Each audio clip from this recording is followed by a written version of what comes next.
Hello मेरे प्यारे दोस्तों, कैसे हैं आप सभी। उम्मीद करता हूं कि आप लोग सभी अच्छे होंगे, मस्त होंगे, बहुत ही बढ़िया तरीके से आप लोगों की पढ़ाई चल रही हो। जैसे कि आप सभी को पता है कि एसएससी का नोटिफिकेशन आ चुका है, उसकी तैयारी में आप लोग भी लग चुके हैं कि पेपर की तैयारी हमें कैसे करनी है, किस तरीके से करनी चाहिए, कैसे करनी चाहिए, वो सब चीज आप लोगों ने अपनी अपनी रणनीति बना ली होगी।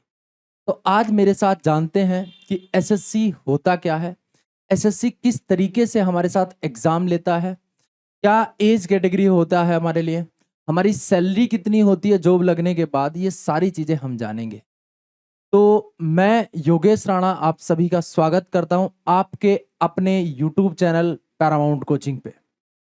तो आप लोग सभी के सभी बच्चे मेरे साथ एंड तक बने रहेंगे और जानेंगे कि एसएससी क्या होता है, एसएससी के अंदर क्या क्या चीजें मिलती हैं, किस तरीके की पोस्ट होती है हमारे लिए और किस तरीके का एग्जाम होता है। सारी चीजें जानते हैं, डिटेल में जानेंगे।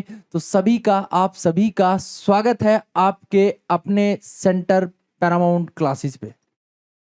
चलते हैं आगे की तरफ कि ज्यादा टाइम वेस्ट ना करते हुए जानते हैं कि एसएससी होता क्या है। एसएससी की वीडियो जो हम बना रहे हैं यहाँ पे, जो चीजें जानते हैं इस वीडियो में आप डिटेल में जानोगे कि what is the assessee, SSC होता क्या है। तो एसएससी का मतलब ये नहीं है कि व्हाट इज द एसएससी, यहाँ से बोला गया कि एसएससी का मतलब है आप एसएससी की फुल फॉर्म बता दो वो एसएससी हो जाएगा, तो ऐसा नहीं है। जानते हैं बेटा एसएससी होता क्या, मतलब what is the assessee, SSC क्या है। तो एसएससी है बेटा staff selection commission, staff selection commission is the assessee. उन्होंने बोला कि बिल्कुल ठीक है सर, कोई दिक्कत नहीं है। अब ये क्या है, स्टाफ सिलेक्शन कमीशन जो है एसएससी एक संस्था है जो आपके गवर्नमेंट सेंट्रल एग्जाम, जो सेंटर के लेवल के एग्जाम होते हैं उनको कनेक्ट कराती है। बहुत सारे एग्जाम होते हैं जैसे सीजीएल है, सीपीओ है, सीएचएसएल है, एमटीएस है, जेई है, एसएससी जीडी है, और भी बहुत सारे ऐसे एग्जाम हैं जिनको एसएससी कनेक्ट कराती है। तो गवर्नमेंट एग्जाम में बहुत सारे डिपार्टमेंटलों में आपको जॉब देती है जो गवर्नमेंट एग्जाम के होते हैं, तो गवर्नमेंट जॉब प्रोवाइड करवाती है। ठीक है, ये एसएससी। एसएससी भी किसी को टेंडर देती है एग्जाम कराने के लिए, उसका नाम आप लोगों को मैं बताऊंगा कि अभी एसएससी किसके के अंडर में कॉन्ट्रैक्ट दिया हुआ है अपने एग्जामों का। तो वो आप सभी को पता है किसका है बेटा, एडुकेटिव वो एग्जाम ले रही है। एसएससी सीजीएल है, सीएचएसएल है, एसएससी ने पूरा टेंडर अपना किसको दे दिया हुआ है, एडुकेटिव को, जो लास्ट ईयर ही चेंज हुआ है और उसने कुछ सिलेबस में भी चीजें चेंज करी हैं, तो उनके बारे में भी हम जानेंगे कि सिलेबस में क्या क्या चीजें चेंज हुई हैं बच्चों। क्लियर। एसएससी का लोगो तो आप लोग मेरे पीछे देख ही रहे हैं, क्या है खुशखबरी आप लोगों को पता ही है कि एसएससी सीजीएल का नोटिफिकेशन आ चुका है। क्या, तो एसएससी कौन कौन से मेजर एग्जाम कनेक्ट कराती है, तो मोस्टली बेटा आप लोग सभी बच्चे जानते हैं कि हमारे साथ 4 एग्जाम एसएससी कनेक्ट कराती है। कौन कौन से कनेक्ट कराती है, तो आप लोग बोलोगे सर सबसे पहला तो आप लोगों का होता है सीजीएल। क्या होता है, एसएससी सीजीएल। क्लियर मेरे प्यारे बच्चों। दूसरा एग्जाम आपके पास होता है सीपीओ। ये दोनों ही एग्जाम आपके अंडर ग्रेजुएशन लेवल से होते हैं, कि अगर आप लोगों ने ग्रेजुएशन कंप्लीट की हुई है मेरे प्यारे बच्चों, तो आप सीजीएल भी दे सकते हैं और सीपीओ भी दे सकते हैं। दूसरा फिर आपके पास सीएचएसएल होता है, एसएससी ही कनेक्ट कराती है इसको। तीसरा बड़ा एग्जाम आपका सीएचएसएल का होता है। क्लियर बच्चों। चौथा यहाँ पे एग्जाम बनता है आपका एमटीएस के लिए। इसके लिए बनता है एमटीएस के। ये हमारे 4 मेजर एग्जाम होते हैं जो हर साल एसएससी कनेक्ट कराती है, CGL, CPO, CHSL and MTS. तो मेरे प्यारे बच्चों बहुत सारी वैकेंसी इनके अंदर आती है। जैसे कि अब की बार अगर मैं बात करूं तो सीजीएल में बेटा 12,000 से ज्यादा वैकेंसी आपके पास मिली है। सीपीओ में भी आपको देखने के लिए मिलेंगी, सीएचएसएल में भी देखने के लिए मिलेंगी, और एमटीएस का भी जल्दी नोटिफिकेशन आ जाएगा। क्लियर। चलो तो बच्चों आगे की तरफ चलते हैं हम, आगे क्या होगा।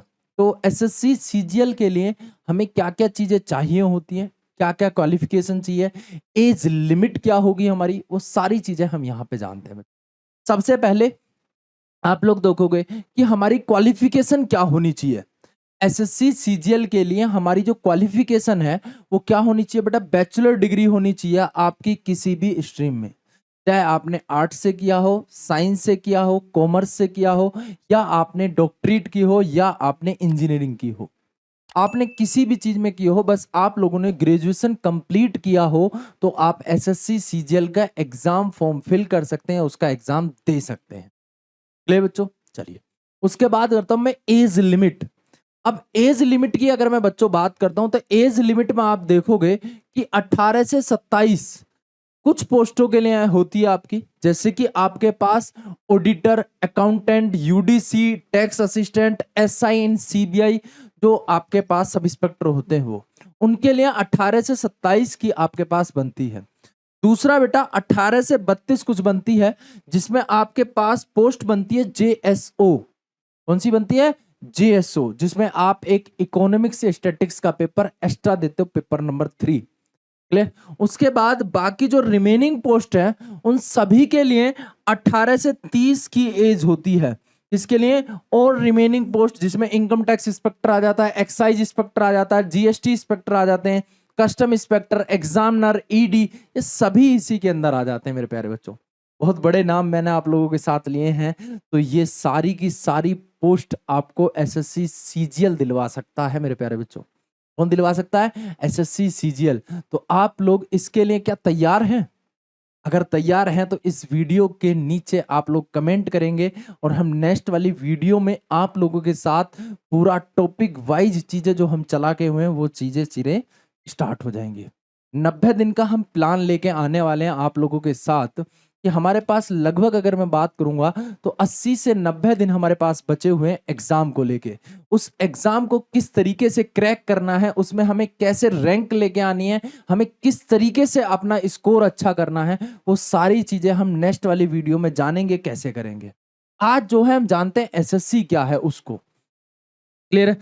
अब आप लोग यहां से देखते हो कि एसएससी का एग्जाम पैटर्न क्या है, क्या चेंज हुआ है।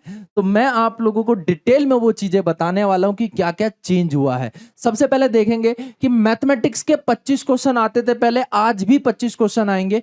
मैथमेटिक्स के पहले 25 क्वेश्चन आते थे, आज भी 25 क्वेश्चन आएंगे। एक क्वेश्चन 2 नंबर का होगा, आज भी 2 नंबर का ही है, पर टाइम आपके लिए यहां पे ध्यान रखेंगे सेक्शनल टाइम है, टाइमर लगाया गया है, सेक्शनल टाइमर। तो सेक्शनल टाइमर का मतलब क्या है कि 15 मिनट आपको मिलेंगी। अब मेरे प्यारे बच्चों कितनी मिलेंगी? 15 मिनट ईच सब्जेक्ट की 15 मिनट क्या होंगी? ईच सब्जेक्ट आपके पास होंगे मेरे प्यारे बच्चों। कितनी होंगी? 15 मिनट ईच सब्जेक्ट आपके पास मिलेंगी। क्लियर बच्चों सबका यहां पे?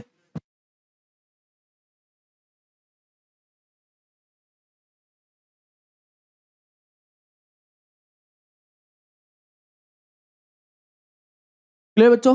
15 मिनट ईच सब्जेक्ट आपको मिलने वाली हैं। तो मैथ्स के लिए 15 मिनट होंगी, रीजनिंग के लिए 15 मिनट होंगी आपके पास, और जीएस के लिए भी 15 मिनट, और इंग्लिश के लिए भी 15 मिनट। तो तीनों के लिए आप लोग यहां पे देख रहे हो कि हमारे लिए क्या होंगी। तो सर 15 मिनट होंगी हमारे पास रीजनिंग के लिए, 15 मिनट होंगी मैथ्स के लिए, और 15 मिनट ही होंगी बेटा जीएस और इंग्लिश के लिए। तो सभी के लिए आप लोगों ने देखा है कि 25 क्वेश्चन 15 मिनट, टाइमर आपके पास लगा दिया गया है, जिसको बोलते हैं सेक्शनल टाइमर।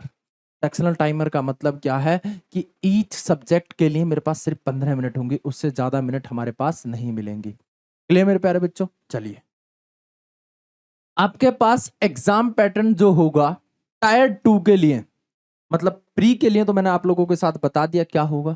मेंस के लिए क्या होने वाला है बच्चों? हम सोच रहे थे कि प्री में लगा दिया, ठीक है कोई बात नहीं, पर इन्होंने तो बेटा मेंस में भी लगा दिया है। जब मेंस में लगा दिया तो मेंस में भी हमारा काम बढ़ जाता है। अब बेटा यहाँ पे क्या करा है, जो पहला आपका सेशन स्टार्ट होगा, सेशन 1 जो स्टार्ट होगा, उसमें मैथ्स और रीजनिंग आती हैं। तो मैथ्स के 30 क्वेश्चन, रीजनिंग के भी 30 क्वेश्चन, नंबर 90 आपको दोनों को मिलेंगे, पर 30 मिनट मैथ्स के लिए और 30 मिनट आपके बेटा रीजनिंग के लिए। तो दोनों के लिए 30-30 मिनट यहाँ पे लगाई गई हैं। क्लियर चीज है? बहुत ही बढ़िया। अब हमारे पास जब सेशन 2 स्टार्ट होगा, जिसमें हमारे पास इंग्लिश और जीएस आती हैं, इंग्लिश और जीएस आपके पास मिलेंगी, तो इन दोनों में आपके लिए क्या होगा? तो मेरे प्यारे बच्चों, इंग्लिश में आपको पता है कि 45 क्वेश्चन आएंगे, एक क्वेश्चन 3 नंबर का 135। इसके लिए हमारे लिए 40 मिनट दी गई है। कितनी दी गई है? 40 मिनट। आपके पास जीएस में 25 क्वेश्चन होंगे, उसके लिए 20 मिनट हमारे पास दिए। तो सर जीएस में तो भरपूर टाइम दिया है, जिनको मैं आराम से अच्छे से सोल्व कर सकता हूं। क्लियर बच्चों? चलिए, कंप्यूटर के लिए आपके पास 20 क्वेश्चन होंगे, 15 मिनट आपको यहाँ पे दी गई है। कितने मिनट दिए हैं? 15 मिनट। क्लियर? आगे बात करते हैं बेटा, प्रमोशन क्या होता है एसएससी। जब आप सिलेक्शन हो जाते हो, प्री में एक अच्छा स्कोर करते हो, प्री में अच्छा स्कोर करने के बाद क्वालिफाई आप हो जाओगे, मेंस में एक बहुत ही बेहतरीन जबरदस्त स्कोर आप करते हो, तो आपके पास पोस्ट एक अच्छी मिलती है। और पोस्ट अच्छी मिलने के बाद आप लोगों को प्रमोशन कैसे मिलेगा, सैलरी क्या होगी, वो चीजें भी तो पता होनी चाहिए ना बच्चों। तो आप लोगों ने सर वो पता होंगी तभी तो इंटरेस्ट बनेगा। तो आज वो मैं बताता हूं क्या क्या चीजें होती हैं। तो बेटा एसएससी के अंदर अगर प्रमोशन की बात करी जाए तो प्रमोशन सभी पोस्टों पे बहुत अच्छा प्रमोशन होता है। आप देखोगे कि ओवरऑल ऑल प्रमोशन जो है is good to all SSC CGL post. तो सभी पोस्टों के लिए आपका प्रमोशन बहुत अच्छा होता है। एज ए लेट सपोज मान के चलो कि आप इनकम टैक्स इंस्पेक्टर बन जाते हो, तो कैरियर ग्रोथ आपकी क्या होगी या प्रमोशन क्या होगा, वो मैंने यहाँ डिटेल में रखी है आपके पास। ठीक है, अगर आप ईयर यहाँ पे बात करा जाएगा कि कितने साल की आपकी सर्विस हो चुकी है और नई पोस्ट आपकी क्या होगी, आपका नया पद क्या होगा वो। अब लेट सपोज मान के चलो कि इनकम टैक्स इंस्पेक्टर अगर आप हो, तो बेटा फिर क्या होगा, 4 से 6 साल की जॉब के बाद, अगर आप 4 से 6 साल की जॉब कर लेते हो तो मेरे प्यारे बच्चों आप इनकम टैक्स ऑफिसर बन जाओगे, ITO इनकम टैक्स ऑफिसर बन जाओगे 5 से 6 साल की नौकरी के बाद। बट अगर आपने 8 से 9 साल की जॉब करी है तो आप AC बन जाओगे, असिस्टेंट कमिश्नर यहां पे बनोगे। क्या बनोगे बेटा? Assistant commissioner, AC। क्लियर है? बट अगर आपने उसके 4 से 5 साल के बाद आपने जॉब कंटिन्यू रखी, आपने इतनी जॉब और कर ली 4-5 साल के बाद, और तो क्या बनोगे आप बेटा? डिप्टी कमिश्नर बन जाओगे, DC। क्या बोल जाएंगे? DC आप बन जाएंगे। और उसके 5 से 7 साल के बाद आप अगर और जॉब करते रहते हो आगे, तो आप बेटा जॉइंट कमिश्नर बनने के चांस पे बन जाते हो। इस पे बोल जाते हो जॉइंट कमिश्नर, JC। तो इसका मतलब मैं बोल सकता हूं कि अगर आप कंटिन्यूसली इनकम टैक्स ऑफिसर में हैं और 20 साल 25 साल या 30 साल के, लगभग 30 साल के आसपास मान लेता हूं मैं, 25 से 30 साल के बाद आप जॉइंट कमिश्नर बनने की पद पे आ सकते हो। अगर आपकी परफॉर्मेंस अच्छी है, आपका जो पीछे से जॉब करते आ रहे हो, बैकग्राउंड जो जॉब है आपकी जो अच्छे है, उसकी हिस्ट्री अच्छी रही है, तो आप जॉइंट कमिश्नर बनने के लायक बन सकते हो। क्लियर बच्चों? बढ़िया से समझ में आ गई होंगी ये चीजें। अब जानते हैं कि इनकी पावर और सैलरीज क्या होती हैं। तो पावर आप देख रहे हो मेरे पीछे ये है। ये लास्ट ईयर बेटा एक हमारी स्टूडेंट थी जो कस्टम इंस्पेक्टर बनी थी, वो वर्दी में आप लोग देख रहे हो यहाँ पे कस्टम इंस्पेक्टर की वर्दी। ये देखो क्या जबरदस्त होती है यार, सफेद कलर की टोपी होती है, सफेद वर्दी होती है, स्टार लगे हुए होते हैं, सब कुछ होता है, बढ़िया वाली एकदम कस्टम इंस्पेक्टर की ड्यूटी पे। पावर तो आप लोगों ने बेटा रेड मूवी तो देखी ही, अजय देवगन जी की, जबरदस्त रुतबा होता है। आपको पता ही है कि वहां आप जाके बैठ जाते हैं उनके साथ, मोटे से स्थान होते हैं, इंदिरा गांधी तक जी को अगर फोन कर देते हैं कि रेड रुकवा दीजिए, रेड नहीं रुकी जाती है। क्यों? एक ऑनेस्ट ऑफिसर जो होता है ना, वो बेटा पॉलिटिशियन से भी लड़ जाता है। उसने वहां पे बोल दिया गया था, उस रोल में जो दिखाया गया कि इंदिरा गांधी जी जो हमारे प्राइम मिनिस्टर थी उस टाइम पे, उनसे बोल दिया गया था कि मैं रेड रोक दूंगा, आप मुझे लिखित में फैक्स करवा दीजिए चीजें कि आप रेड रुकवा रही हैं। तो आपको पता है कि कोई भी पॉलिटिशियन, कोई भी नेता या कोई भी एक ऐसे पद पे बैठा हुआ व्यक्ति लिखित में आपको नहीं दे सकता कि आप इसको रोक दीजिए। तो पावर बहुत होती है कि मिनिस्टरों को भी लाइन पे लगा देती हैं, और किसी भी बड़े से बड़े अधिकारी के घर पे जाके आप रेड डाल सकते हो अगर आपको उस चीज पे थोड़ा सा भी शक है। कोई इनकम टैक्स पे नहीं कर रहा है, उसकी इनकम बहुत ज्यादा है पर टैक्स पे नहीं कर रहा है, आप उसके घर जाके रेड मार सकते हो। ये आपकी पावर है। और पावर आप लोग जानते हैं यार, फिर क्या पावर है, जबरदस्त पावर है, बहुत ही अच्छी नौकरी है। अब उससे भी अच्छी क्या है अगर मैं आपसे बात करूंगा, तो ये तो मैं बाद में बात करूंगा, पहले मैं इसकी बेटा सैलरी की बात करूंगा, उसको सुनेंगे यहाँ पे। सबसे पहले मैं सैलरी की बात करूंगा कि सैलरी क्या है यहाँ पे। ये जो सैलरी है ना वो क्या है, तो बेटा पहले तो इनकी आप यहाँ पे देखोगे कि एसएससी के अंदर सबसे ज्यादा मोस्ट पॉपुलर जो पोस्ट है वो कौन कौन सी है। तो सबसे पहली पोस्ट अगर मैं आप लोगों से बात करूंगा, तो बच्चा आप सभी को पता है कि यहां से देखते हैं कौन कौन सी होगी। तो बेटा ASO जो सबसे ज्यादा ट्रेंडिंग में रहती है, ASO MEA, एसओ मतलब कि अब एसओ भी बोल दिया जाता है इसको। एमईए का मतलब होता है मिनिस्टर ऑफ एक्सटर्नल अफेयर, मतलब विदेश मंत्रालय में आपको एएसओ बनने का मौका मिलता है इनकम टैक्स किससे, सीजीएल से ही। उसके बाद आपका बेटा income tax inspector, GST inspector, ASO, ठीक है, ED, ASO CCS, ASO IB, ASO railway, examiner, income tax inspector CBI, ठीक है, और सब इंस्पेक्टर आपका सीबीआई, ठीक है, और यहाँ पे कस्टम बन जाता है, एक्साइज बन जाता है, ईडी बन जाता है, और भी बहुत सारी पॉपुलर पोस्ट यहाँ पे हैं।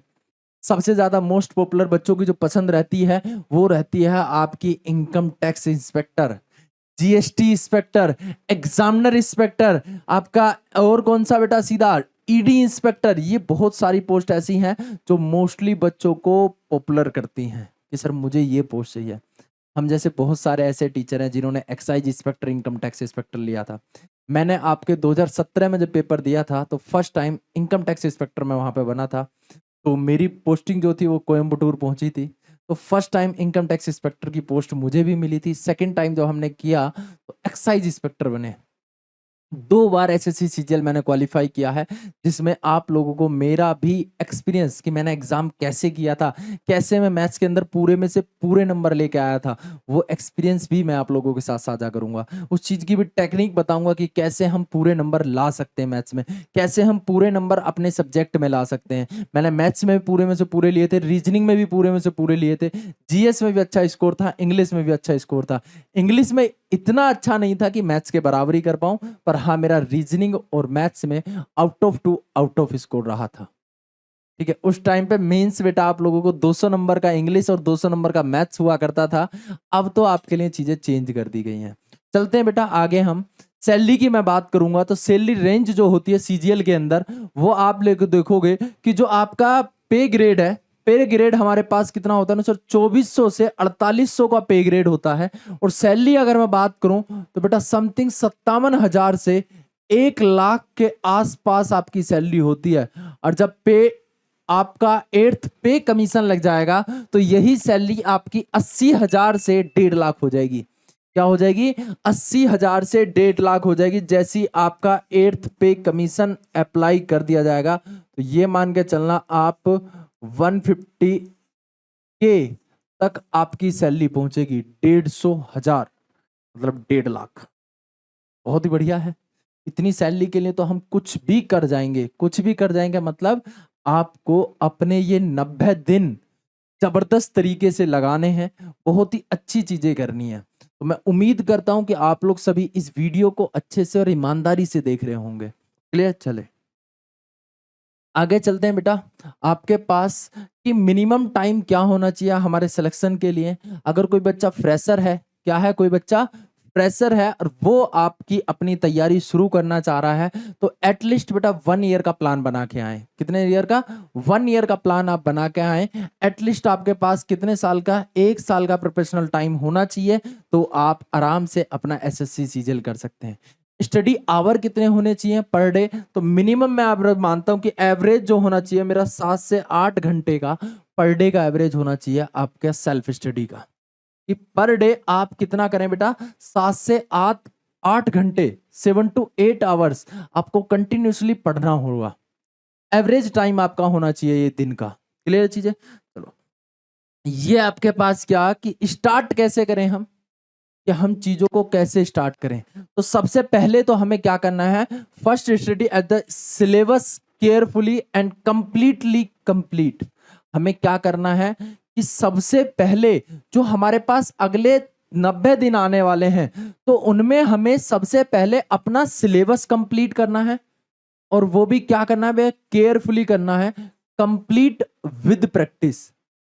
उस 30 दिन के अंदर मुझे अपना सिलेबस भी कंप्लीट करना है, प्रैक्टिस भी करनी है अच्छे से। ठीक है। दूसरा, आप करोगे complete each and every chapter properly. अब आप हर चैप्टर को कंप्लीट करोगे प्रॉपरली और अच्छे से। आपका एक एक कॉन्सेप्ट, एक एक मेथड क्लियर होना चाहिए। अगर एक एक कॉन्सेप्ट और एक एक मेथड आपका क्लियर होगा तो मेरे प्यारे बच्चों आपके सिलेक्शन से कोई भी नहीं रोक सकता आपको, ये याद रखना। चलो solve mix question. Last year जो आते हैं आपके पास PYQ, उनको सोल्व करना है मिक्स क्वेश्चनों को।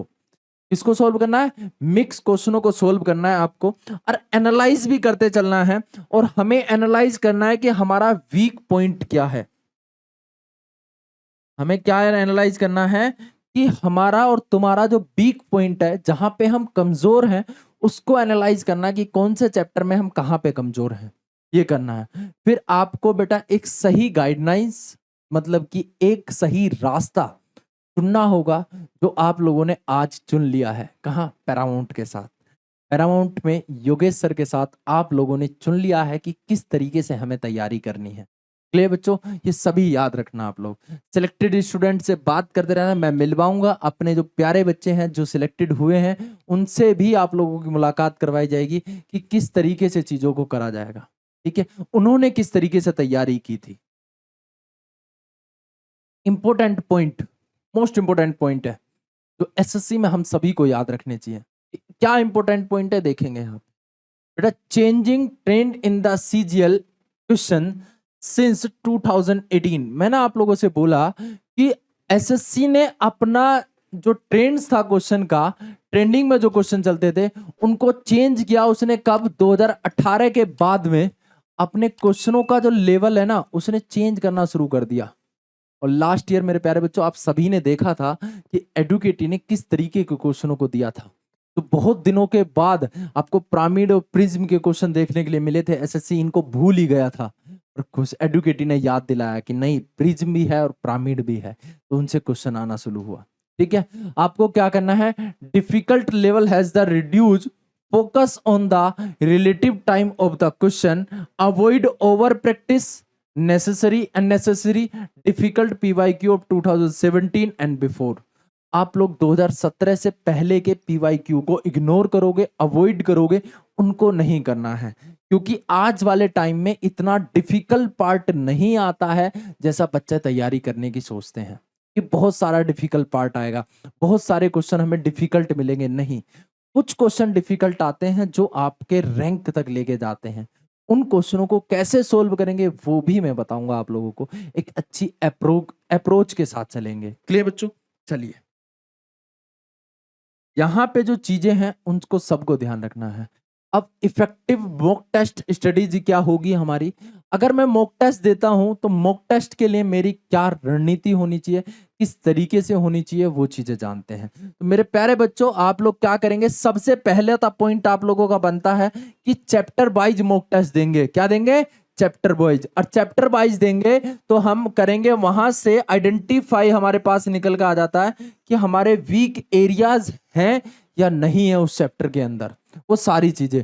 फिर उनको हम क्या करेंगे? इंप्रूव करेंगे, एनालाइज करके उनको इंप्रूव करेंगे। दूसरा पॉइंट क्या है बेटा? मिक्स मॉक टेस्ट देना है। दूसरा पॉइंट क्या है?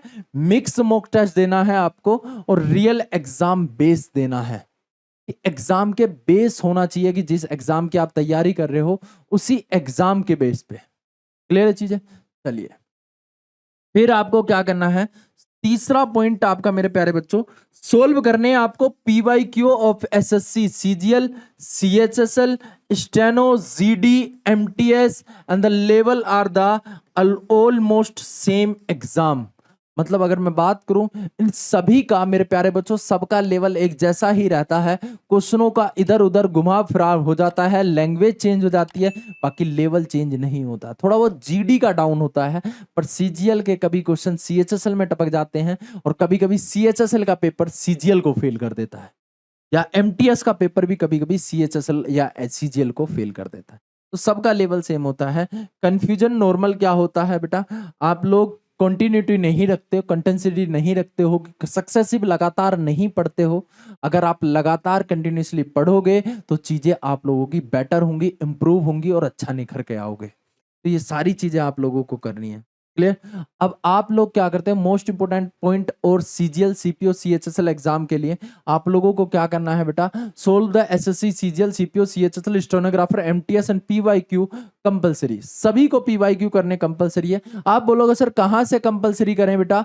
आप लोग याद रखो कि 2020 से और 2025 तक SSC, CGL ने जितने भी एग्जाम लिए हैं SSC ने, उन सभी एग्जामों के चैप्टर वाइज PYQ करना शुरू कर दो।